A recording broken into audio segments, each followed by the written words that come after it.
tonight I'm going to be making something that is patently American. You simply cannot find it in Europe, but even I am going to be experimenting a little bit tonight because I've never made this with a hot dog that is this size.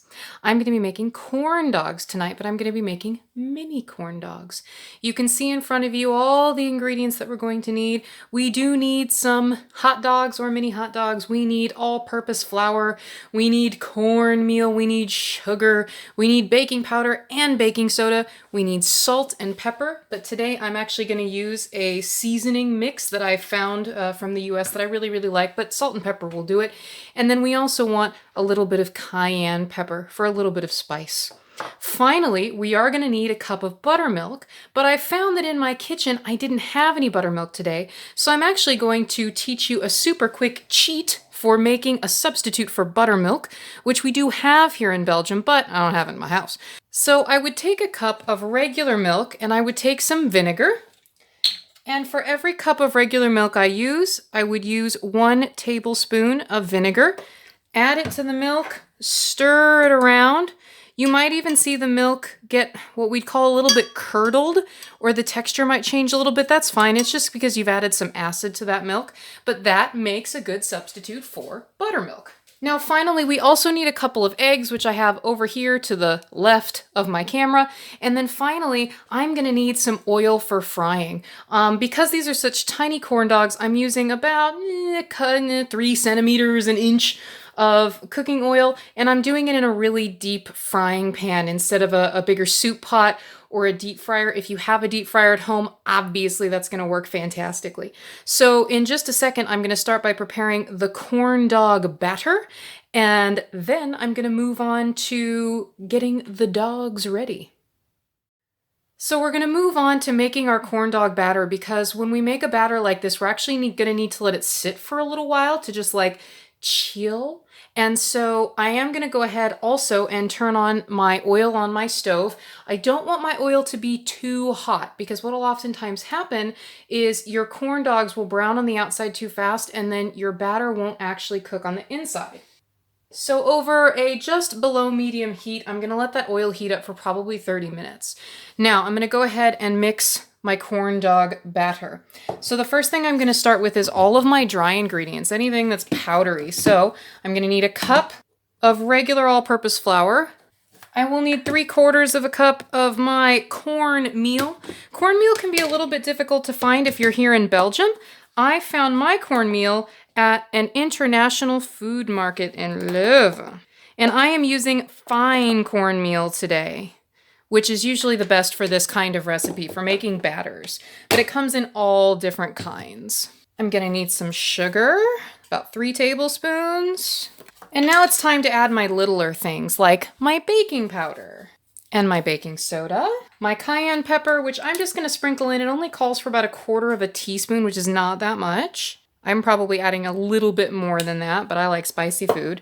And then I'm gonna have to add my seasoning salt, which this calls for about 1 teaspoon of salt and then 1/4 teaspoon of ground pepper. I'm gonna consider this about 1 teaspoon of my seasoning salt. So that's all those ingredients. Really all I need to do now is I can use one of my wooden spoons and just mix them on in there together. And now we're ready for stage 2, which is our wet ingredients. So our substitute buttermilk and our 2 eggs.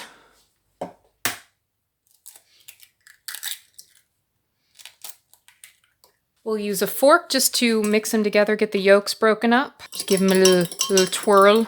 And then what we're going to do is we're going to mix the wet into the dry, but just barely. It's okay for batter like this to have a few lumps or things in it. We don't want to over mix it because it makes it tough and chewy when it's cooked. You want to make sure to really scrape the bottom. See all of that dry that I turned up there? If you don't scrape the bottom, you'll have a lot of dry flour or cornmeal at the bottom of your bowl.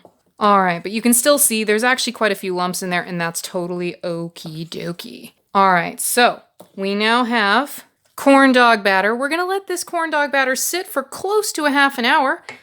And while we do that, we're gonna let our oil preheat, and we're gonna prepare our hot dogs for dipping into the batter. So it's come time to prepare the hot dogs while the oil preheats and the corn dog batter rests. And you'll notice that I have just a few things that I need here. I've got my hot dogs, I've got a few paper towels, maybe 3. I've got some toothpicks, which are going to serve as our corn dog stick for our mini corn dogs. And I have a mysterious plate of flour here. The plate of flour actually is going to be to coat the hot dogs so that the corn dog batter will stick to them better when we're ready. So here's what I'm going to do. Move this over, scoot this front and center. These came out of canned hot dog water, which is a little bit gross, but that's okay because we're going to dry them off using the paper towels.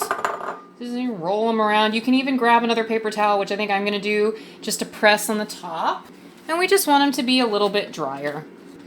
Once they are decently dried off, then we are going to skewer them. And with a normal size hot dog, of course, we'd use a larger skewer, but I'm going to try it with these toothpicks. Again, I've never done this before, so it could be fun.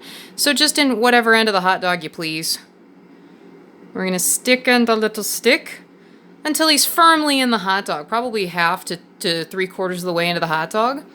And then, this is where our plate of flour comes in. We are going to roll the little hot dog in we're going to coat him with as much flour as possible, and we're going to tap him to make sure there's not like a ton of extra flour, because we don't need like lots. We just need a thin coating on the hot dog. And then we can set him aside. Our batter has rested. It is ready. Our hot dogs over here are ready. So in a second, we're actually going to move over to the hot oil. I just tested the oil. All I did was drop a couple of droplets of the batter in there. And if I saw that it was browning nicely, evenly, not too quickly, then our oil is ready, because unfortunately I don't have the ability to take the temperature of my oil, so I'm kind of doing some guesswork. I have here a glass that's kind of tall. We don't want to do our batter dipping in a bowl because it just makes it really hard to always get the hot dog all the way in. I'd want an even taller container if I was doing full-size hot dogs, which are like this long, but luckily, since we're only using a small hot dog, we can use a smaller glass. So I'm just going to pour some of my corn dog batter, while making a terrible mess, into my glass. I don't want to fill it quite all the way to the top, but I have some extra batter left over just in case. And the reason I don't want to do that is because I'm going to dip a hot dog in there, and I don't want it to overflow. So now we've got our glass ready, our hot dogs. We're going to move over to the frying pan. All right, so here we are at our preheated frying pan. We're going to start dipping our corn dogs now. So I'm going to do this once in front of the camera, and then I'll have to fry all these up. We dip straight down. Just make sure that the batter gets to the bottom of the dog. You don't usually need to swirl it around too much, but you can see, if I can see clearly a bald spot, I'm going to re-dip him. But you don't need a ton of batter because it's going to poof up. So this guy's ready to go.